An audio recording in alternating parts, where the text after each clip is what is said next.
Hi, welcome to the Recovery Daily podcast. I'm your host, Rachel Abbasi. I'm a grateful recovering alcoholic and stroke survivor. Welcome all. Today, I want to talk about balancing faith and independence. So, how do we navigate the fine line between self-reliance and surrendering to something greater than ourselves?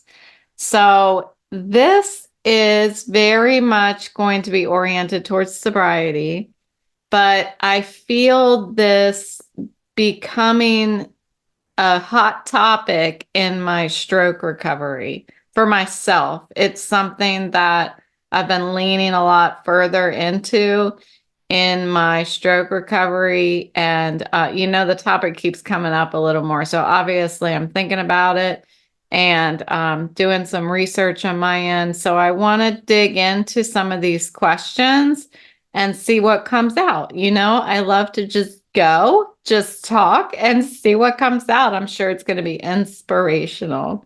So I'll talk about some perspectives on faith-based recovery. And that's regardless of who or what that faith is in, believing in something outside of yourself. That's really what I'm talking about. My higher power, as I call it, is actually everything outside of myself. That's what my higher power is. So, yes, I do have what I call God inside there, and he is a part of a lot of there's a big old bucket, and he's in there, and there's a lot of other people, places, and things inside that bucket, and that bucket is my higher power. So I get to do whatever I want. I get to believe whatever I want, and that's what my sobriety program gave me permission to do. And lately, I've been wanting to educate myself on what other people believe. And I don't have a lot of education about it. I mean, I went to church when I was younger. I talked about that in another episode recently. So, what I really want to talk about generally is believing in something outside of yourself as the driver for your recovery, your well-being, your mental health, your physical health, your spirituality, and the foundation as well. So I'm, as you know, participating in a women's step recovery workshop that is at my house. And we meet once a month. And there's a workbook. So it's A Woman's Way Through the 12 Steps is the book. And then there's a workbook that goes with it. And so we just went over step 2. And the workbook is asking some questions about faith and beliefs. And after walking through a couple some scenarios in the workbook, it says, imagine good things happen, but it's a pretty terrible world out there. That's one scenario. Imagine good things happen, but it's a pretty terrible world out there. And then the second scenario is imagine bad things happen, but it's a pretty wonderful world out there. So it runs you through these two questions and how would you approach your mindset, your thoughts, your actions in each of the two scenarios. It asks to answer a few questions about them and then asks to name some things that you have faith in. So 5 things that you trust to be true without a doubt. So I thought this was an interesting question, and it really got me thinking. So I named my 5 things, and my 5 things that I named are: number 1, my kids love me. Number 2, my flowers in my garden will bloom. Number 3, I will breathe without thinking about it. Number 4, this summer will be hot. And number 5 was time will never stop. So these were 5 things that I trust to be true. And I named them because trust means that I can't see it. I don't have proof of it. So there's no proof in, you know, I have proof in the past that my kids love me, all the things that they do for me. But as I sit here right now and I'm not in contact with them at the moment, I don't have proof, really. I don't have proof of people's love for me because we don't need it a lot of times. And so that's why I named my kids. My flowers will bloom. I know they will. I believe it 100% that my flowers will bloom in my garden. Um, with little to no help, they will. I breathe without thinking about it. Sometimes I do find myself breathing very shallowly, depending on if I'm nervous or anxious or something, but I'm still breathing. I know this summer will be hot because it's been hot every summer for as long as I live. So why would it not be hot this year? And time will never stop. So these are things that I have no proof of in the present moment. So naturally, as I thought of these things that I don't have proof of, but I still trust and believe that they exist or they will happen or they are happening, I thought of God. Do I trust God to be true and obvious to me? So I was equating my faith to things like my trust that time will never stop, or my trust that I will breathe and I don't have to think about it. So my answer to that question was no. And that's unfortunate, but it's true. And that's what I am. I'm real here. Right now in my life, I'm forming my conception of God. And the cool thing is that my sobriety program gave me permission to think about God in any way I feel comfortable and comforted. I should have always felt this way in my life, but I didn't. I should have always felt like I had permission to believe whatever I wanted, but I didn't feel that way. I felt restricted. I felt that there were expectations held around me for what I should believe and what I should talk about. And those expectations were held by the community around me, my friends around me, and my family. And it's not their problem. That's not what I'm saying. I'm not sitting here saying, well, the reason I don't believe in God is because of the community, my friends, and my family. That's not what I'm saying. What I'm saying is that I felt that there was an expectation by my community, my friends, and my family. I'm not saying that I have proof that there was an expectation by them. These expectations that I believed existed differed from person to person, depending on who I was talking to. And I would shape that my perception of their expectation depending on how they behaved, what they said, if they ever talked about anything even close to being religious or spiritual. Even when people would talk about being kind to others or not being kind to others.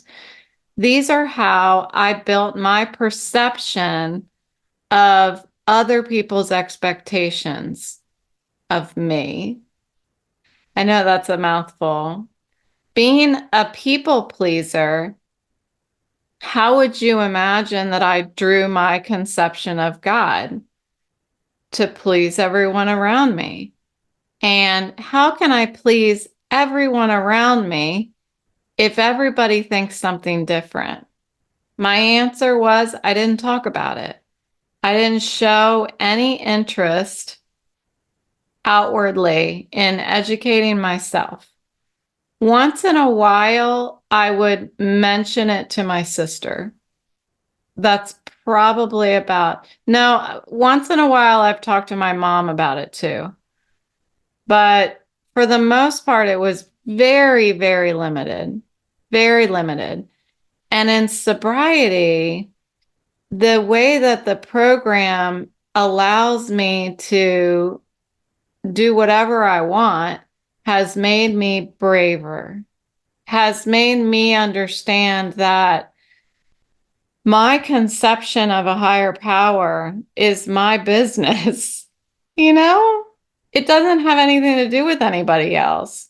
And all this time, 49 years, the only reason I'm hesitating is because I'm like, when do I really feel like I'm starting to feel brave about it? It really has been this year in my 49th year of life.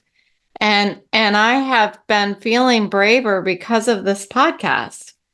I've never wanted to talk about it to anyone around me, and yet I'm recording myself on the internet talking about it. That's that's weird, but that's it is what it is. I hate saying that, but it is. And right now, I feel like after 8 years of sobriety, I'm not afraid to talk about, I'm not necessarily explaining to you what I think about God and what he looks like and sounds like and smells like. I'm not saying all of that stuff on here, but I have been fairly reserved on talking about my higher power as a whole. And it's taken me 8 years to not be afraid that I'm going to be judged by other people when I talk about it. And this is what's interesting to me. And I've noticed that this so much over the past 10 months as I keep inching closer and closer to this seeking, this process of seeking. I've noticed that almost everybody around me talks about God openly. And no, I'm not just talking about people in my sobriety program. I'm talking about everybody around me except for me. That's what I've noticed. I have been so self-conscious about talking about it, being afraid that I'm going to be judged, that I'm the only one not talking about it. I didn't even notice it until this year, particularly since I haven't been working and I have a lot more time on my hands. Even I look at so many of my best friends growing up that I still am in contact with, or I still at least have contact with them on social media.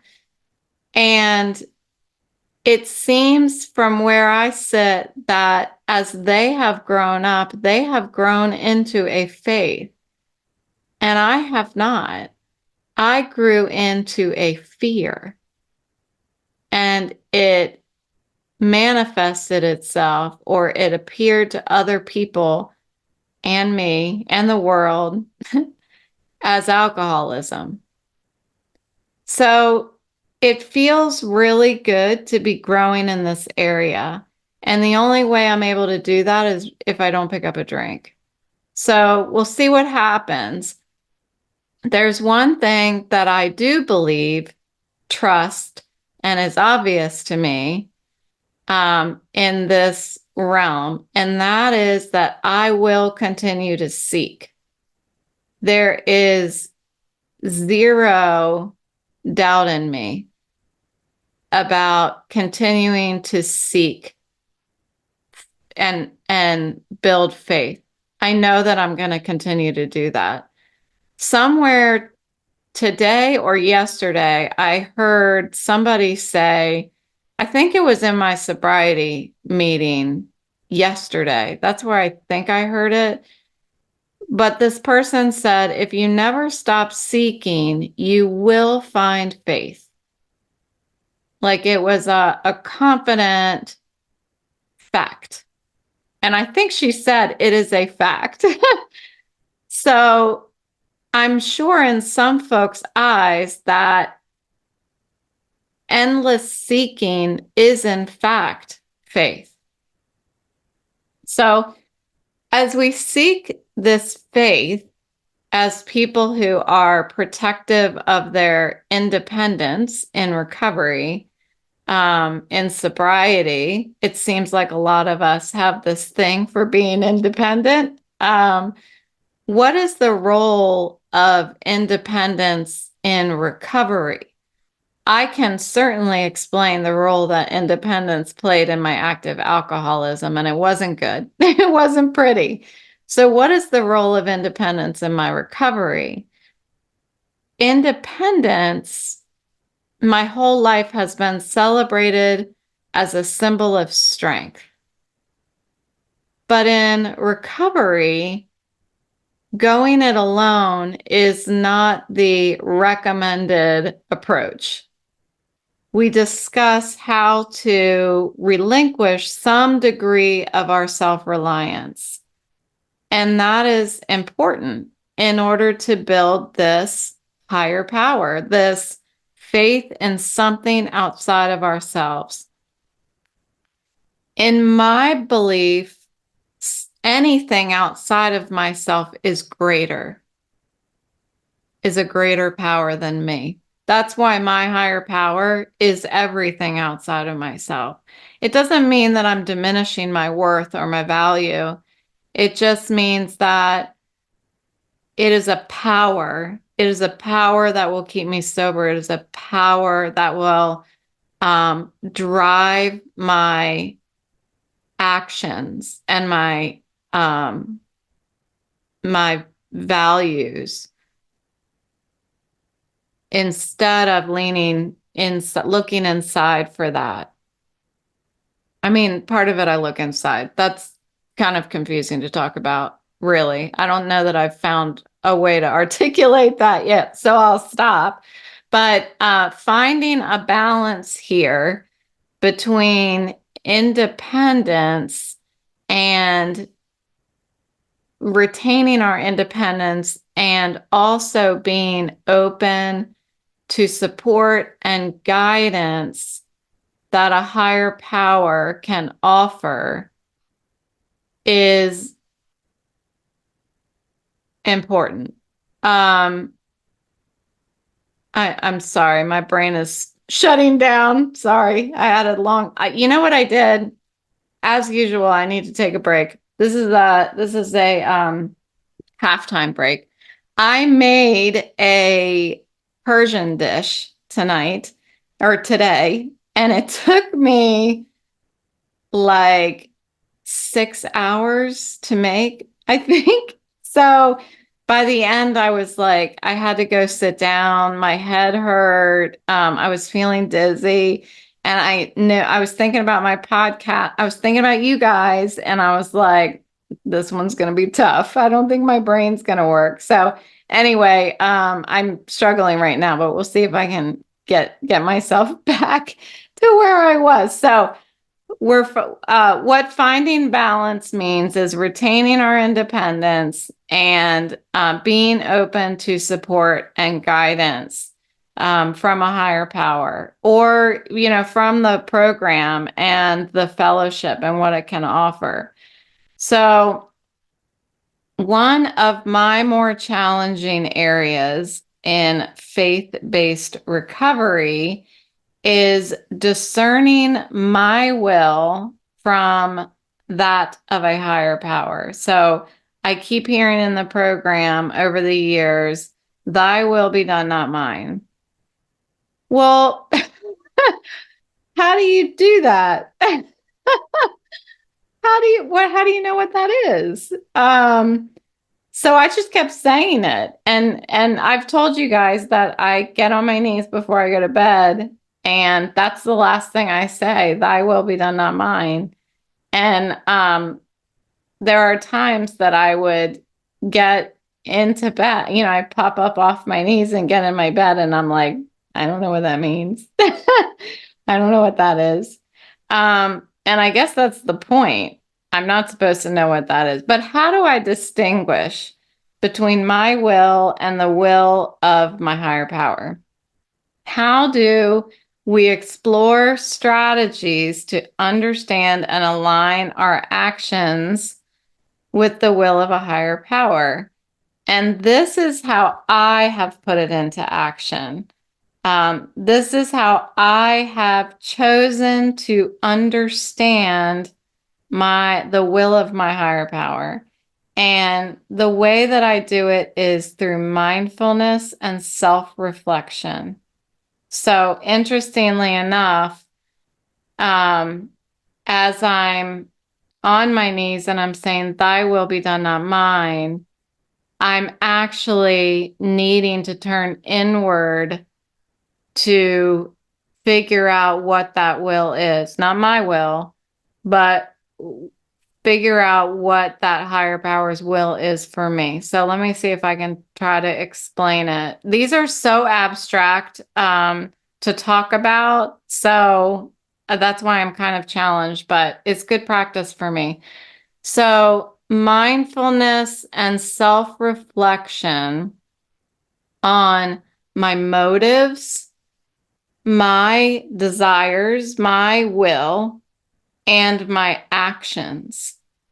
That's how I figure out what is the will of my higher power. It's almost like the will of my higher power is not my will. The will of my higher power does not equal my will. So I have to really look at, why am I doing something? Why am I taking this action? If I'm going to pick up and call a friend, why am I calling her? Am I calling her because I have some sort of motive that is selfish? Or do I not? Am I wanting to share encouragement, share love, just connect to nurture the relationship? Or do I want something? Because I can pretend that, oh no, I'm totally nurturing this relationship. But I've got this secret motive, and sometimes I don't even see it. So it takes a lot of mindfulness and self-reflection in order to understand, am I inserting a little of my will here or not? And it requires a lot of honesty and a lot of humility. Excuse me, my throat is drying up. To adapt and change. But as I practice, it feels like my life is running a little bit more smoothly. Humility really didn't feel good in the beginning of sobriety. And I have to say, it's been over the past 2 years that I feel like I've really started to let go of this need to be right and practice a little bit of humility. And I don't feel like anymore like I'm trying to pull little individual blades of grass out of the ground by their root every day, because that's what life feels like when I can't control people, places, and things, but I'm still trying to do it. It's like I'm trying to get underneath the dirt and pull little, it's impossible. What I'm doing now is I'm just trimming it from the top, trimming the grass from the top, from my point of view, and let my higher power, everything outside of myself, deal with what's going on at the root, you know, because it's not my problem. It's not my issue to deal with. It doesn't affect me. So whether it's through a structured program, a spiritual belief system, a blend of both, faith plays a pivotal role in healing. This I know for certain. This is something I have faith that faith plays a pivotal role in healing. And I know this because as I have begun to seek this direction, I have started to feel like I am healing mentally and emotionally. We believe in something greater and let that belief guide us through recovery. I have done nothing but try to control my recovery over the past 10 months. I it was I felt just completely out of control when I was trying to deal with all of these doctors. I need to count it, how many doctors I've been to. Controlling what's going on at all these doctors' offices, everything they're not doing that I've asked them to do, trying to deal with all of these insurance companies, disability, health insurance, not to mention I still have to go to the dentist and stuff like that. But I have like this notebook that I've been keeping, and I ended up just buying one of those 1980s trapper keepers because it's the best in the entire world, and it has an 80s design on the front of it. But I also have so much paperwork that I'm trying to manage. And thank God my eyes are working so much better than they were 6 months ago. And I don't have the sharp pains because of these glasses. If I take off the glasses, I get sharp pains because that happened yesterday. And it would probably happen if I took them off right now. So I won't. But I needed to recognize, and my husband helped me to recognize this, that just like when I was working at my job that I left 10 months ago, all I could do as the marketing director was communicate to the other teams what I need, what they can do to help me, and vice versa. But I cannot, if I have a document, if I have a, let's say, research paper that I've written, and I need to get my peers to review it and approve it, and I ask them to do that, and I send it to them, from that point, there's nothing I can do to make them review my paper. And if I try to, I'm going to be angry. I'm going to be frustrated. Plus, I'm not recognizing the fact that these peers of mine have an incredible workload, and probably all of it has a higher priority than the paper I wrote. And I need to apply that same understanding and approach to dealing with my recovery in all aspects of it, not just what I've listed, the doctors, the insurance, but also the pain, the visual issues, the dizziness. I cannot make it go away. And I have been trying to. and I can't make it go away. So I need to believe in something outside of myself. I need to hand this struggle over because I can't control it. And so faith can temper my frustrations. It tempers fears and it can end isolation. It has ended isolation for me. Faith can give, this is what I understand that I hear and that I'm starting to experience is faith often gives people a sense of purpose and a broader context for their life experiences, including their fears and anxiety. And that is what is driving my desire to take my faith to the next level. I have to. I have to. I need to give my life experiences a broader context because I just can't continue to ruminate over what has happened to me, what has happened to my friend that has passed away from alcoholism. I can't continue to live with that fear, pain, grief, anxiety without seeking a broader context for it because it's sinking me into a terrible, terrible depression.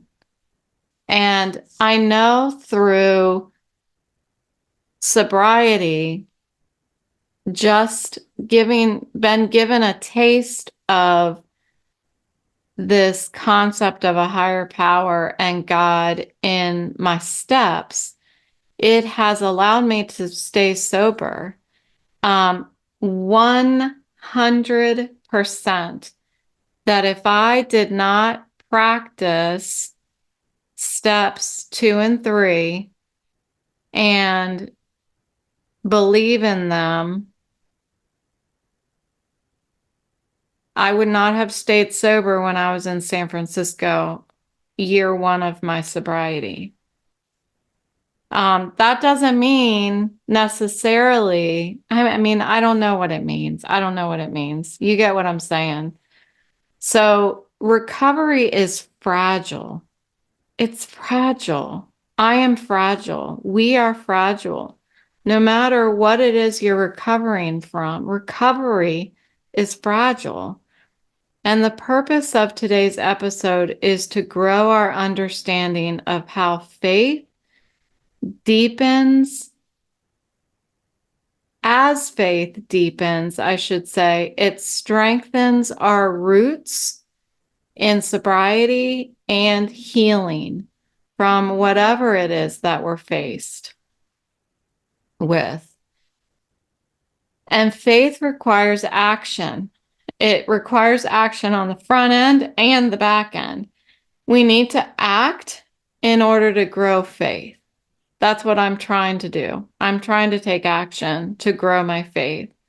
And yet, once I have begun to grow faith, even a seed of faith, I need to act on that faith. Whatever, no matter how big or small it is, I have to act on it. Faith should actually be a verb because it just can't, the big book says faith without works is dead. And I think that actually came from the Bible, but it just, it doesn't exist without action. And faith manifests through our action. It propels us to engage actively in our recovery, making amends if you're in sobriety, attending meetings, support groups, and connecting and networking with one another. I had faith in Alcoholics Anonymous, and that faith not only came from taking action towards the steps, but it also manifested through my steps and practicing AA principles in all of my affairs. At least I do my best. I do my best to practice it in all my affairs. So, as I come to a close today, I don't know how long this baby is. Is it long? I don't know. We'll see. I don't have a timer in front of me. So, as we come to a close today, think about how you can balance your independence with humility to accept help and guidance from others, from a power greater than yourself. It doesn't matter what it is, and it can be different every day. Mine was different every day in early sobriety. What I was recognizing as my higher power was different every single day. Some days it was my daughter, some days it was my son, some days it was my mom. Some days it was nature. Some days it was AA. It was different. Some days it was God. It was my efforts to build a conception of God. So every day I was allowed to make it different. And then I came to the realization that my higher power is everything. It's everything outside of me. So, how does faith in a higher power play into your actions and your recovery? And what steps can you take to strengthen this balance and improve your healing? Thank you so much for joining me today on the Recovery Daily podcast. I will talk to you tomorrow.